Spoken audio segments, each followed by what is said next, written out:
우리 5장에 이어서 지금 어제 오늘 5장 말씀하고 있죠. 어제는 심판대 앞에 선다. 하나님 앞에 가서 상급 받는 겁니다. 그래서 잘한 대로 상을 받는다. 성도하는 심판대가 멸망받는 심판대가 아니고 그분이 심판 받으셨고 구원하기 때문에 상급의 심판대 가서 그가 하는 거 행위대로 보응을 받을 거다. 그런 말씀으로 끝을 맺었습니다. 11절 주님을 두려워해야 된다. 이 경외하는 거, 조심하는 거. 신앙은 경외심, 두려움이 없으면 신앙심이 안 된다고 그러지요. 그래서 하나님에 대한 경외와 두려움, 이것이 경건의 신앙이고 신앙의 굉장히 중요한 요소입니다. 주님은 두려워할 뿐이다. 우리를 다 아시고 우리를 심판하실 분이기 때문에 그렇습니다. 주님 한 분만 두려워하고 조심하고 순종하며 살아야 되겠지요. 12절에 보면 외모 자랑하는 거, 인물이 잘났다, 세상에서 뭐 문벌이 좋다, 뭘 가졌다, 재주가 좋다, 물론 필요하지요. 하나님 앞에서는 그런 외부적인 것보다 그 양심 속에 하나님이 보시는 바, 이게 더 중요하단 말입니다. 그러면서 유명한 말씀이 13절 14절이죠. 고린도 후서는 그리스도의 일꾼, 직분자, 복음 사명자의 고백이지요.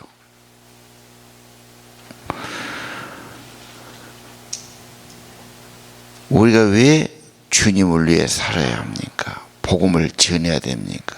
헌신해야 됩니까? 참 고생 많이 하지요. 그래서 자기에 대한 확신이 있어요. 하나님의 부름을 받았다. 내 안에는 보배가 있다. 사람들은 핍박하지만 우리는 버림당하지 않는다. 우리 믿는 자에게는 하늘에는 영원한 집이 있다. 이런 고백들. 13절 14절은 우리가 왜 이렇게 합니까?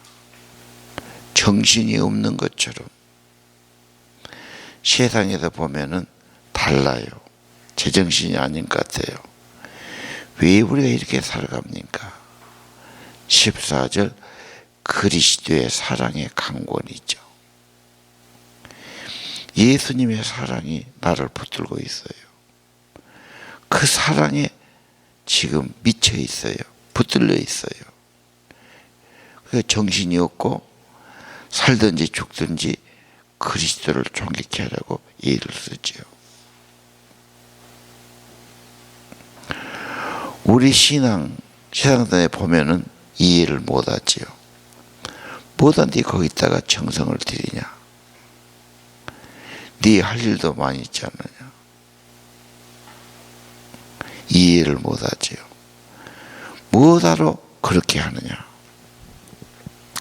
14절 그리스도의 사랑, 그 사랑은 15절에 나를 대신해서 죽었다고 말해요. 나를 위해 죽어주신 주님, 나를 살려주신 주님 아닙니까? 구원받은 자는 이제는 나를 위해 사는 게 아니야. 나를 위해 죽었다가 나를 위해 다시 사신 그리스도를 위해 사는 것이다. 이 유명한 그분의 고백이죠. 그래서 그는 갈라디아 2장에 말하지 않습니까? 내가 산 것 아니고 그분이 내 안에 사십니다. 내 주님이십니다. 하나님의 일꾼, 복음 증거자, 주님의 사랑에 붙들려서 주님 사랑 때문에, 사랑은 수고가 들어가지요. 희생도 들어가지요. 그러면서도 불평하지 않아요. 도리어 기꺼이 하는 겁니다. 모든 우리 예수 믿는 수고, 헌신, 헌금, 봉사, 직분 무엇입니까? 주님의 사랑 때문이다. 나를 대신해서 죽어주셨다. 나를 위해 죽으시고 나를 살려주셨다. 구원받은 자는 이제는 나를 위해 사는 게 아니다. 나는 이미 죽었고 나는 없어졌고 나는 나를 위해 살지 않고 주를 위해 사는 거다. 그럼 뭐가 있습니까? 어제 10절, 오늘 11절, 심판대 앞에 상급이 있고 영광이 있고 영원한 집에 영광이 있다. 16절, 그래서 이제는 세상의 관점으로 보지 않겠습니다. 세상은 뭐지요?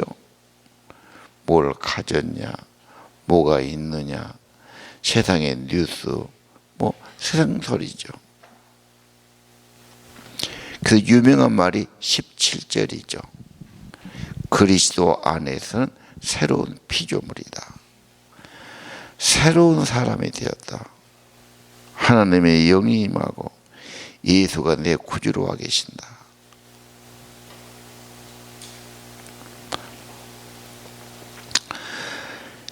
예수 안에 새로운 피조물, 새 사람. 물론 주님의 사랑이 부어져서 그러겠죠. 그것을 가능케 하는 게 성령이 그의 사랑을 우리 마음에 부어서 아버지의 사랑에 붙들리고 사랑의 강권이 있죠. 그래서 정말 주를 위해 살도록 만들어 주시는 겁니다.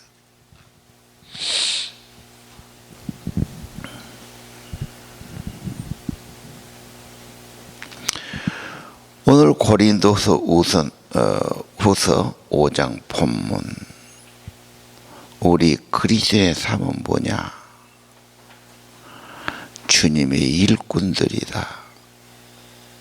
충성이 필요하다. 주님 앞에 상급을 받는다.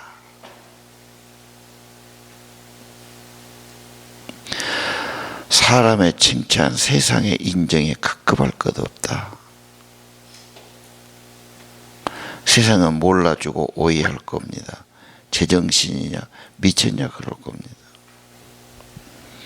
오직 하나 그리스도의 사랑이다. 이 십자가의 사랑을 알고 십자가 사랑이 부은 바가 되고 그 사랑에 붙들렸다.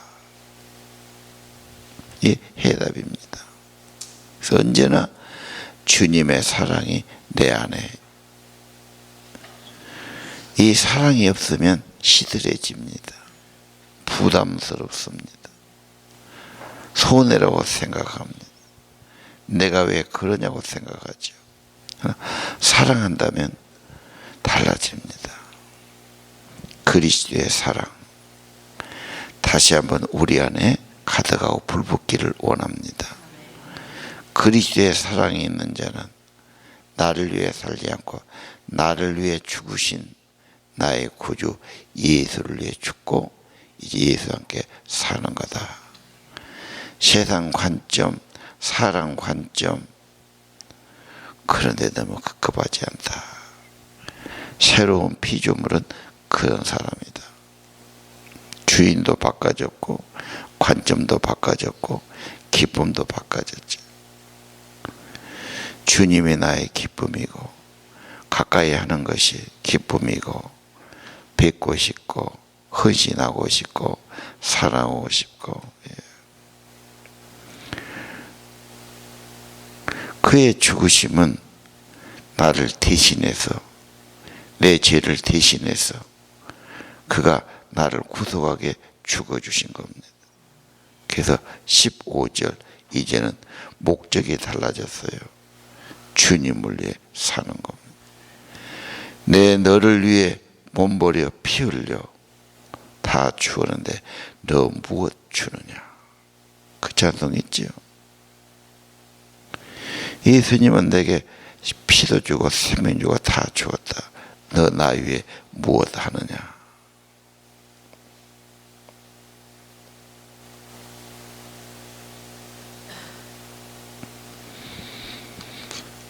그래서 5장 10절, 이제는 살든지 죽든지 살아도 주를 위해 살고 죽어도 주를 위해 죽습니다.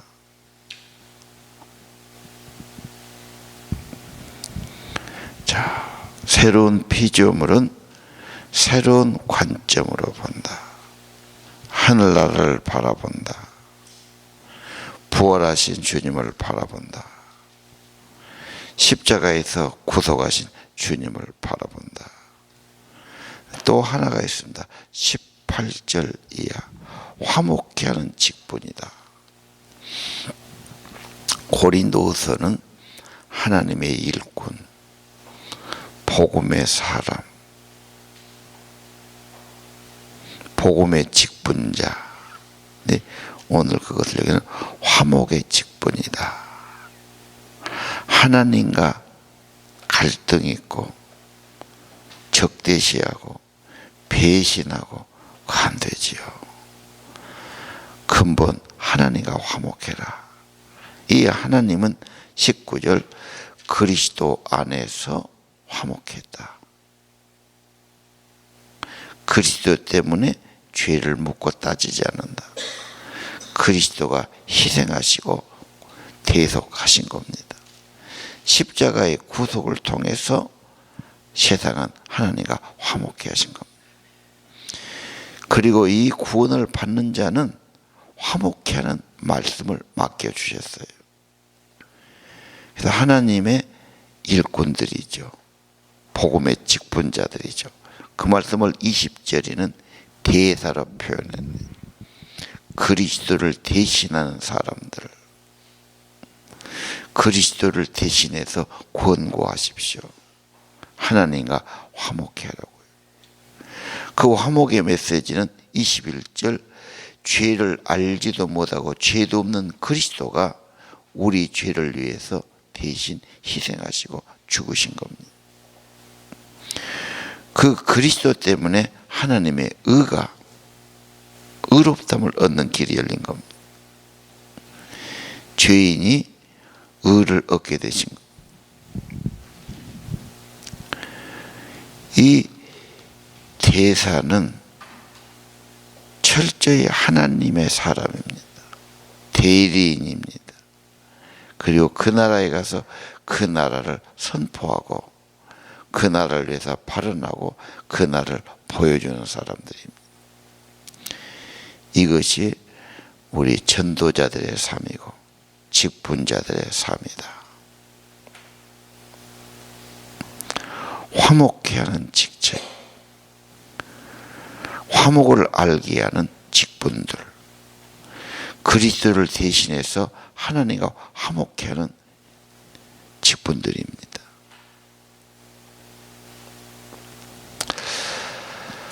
자, 5장은 특별히 베드로후서는 우리 직분자들, 전도자들, 하나님의 일꾼들에 대한 참 모범각하고 교과서와 같습니다. 위대한 전도자, 사역자의 가슴을 열어제치고 그의 고백을 보여주는 거죠. 오늘 아침 그리스도의 사랑이 우리 안에 가득 채워지고 주님의 사랑에 붙들려서 오직 예수 사랑 때문에, 나를 위해 죽으셨기 때문에 나도 주를 위해 살아간다. 더 이상 나를 위해 살지 않고 나를 위해 죽으시고 다시 사신 그리스도를 위해 살겠습니다. 세상 관점으로 보지 않습니다. 그리스도 안에 있습니다. 새로운 피조물입니다. 주인이 달라졌고 목표가 달라졌고 소원이 달라져야 됩니다. 화목해 하는 직분, 이 직분이 얼마나 오해도 받고 핍박도 받고 무시도 당하고, 물론 어떤 사람에게는 엄청 사랑도 받고 그리스도는 귀하게 여기기도 합니다. 그러나 불신자들은 얼마나 핍박하고 오해하고 이런 사실을 4장 5장에 보여주고 있지요. 그러나 예수님이 내 안에 계시니까 낙심하지 않습니다. 질그릇 같지만 보화가 있습니다. 아니, 내가 약해질 때 그리스도는 더 영광을 나타내십니다. 이게 놀라운 복음의 사람들이죠. 오늘 아침 사랑의 강권, 새로운 사람, 하나님과의 화목해 하는 직분들 붙들고 기도하시기 바랍니다.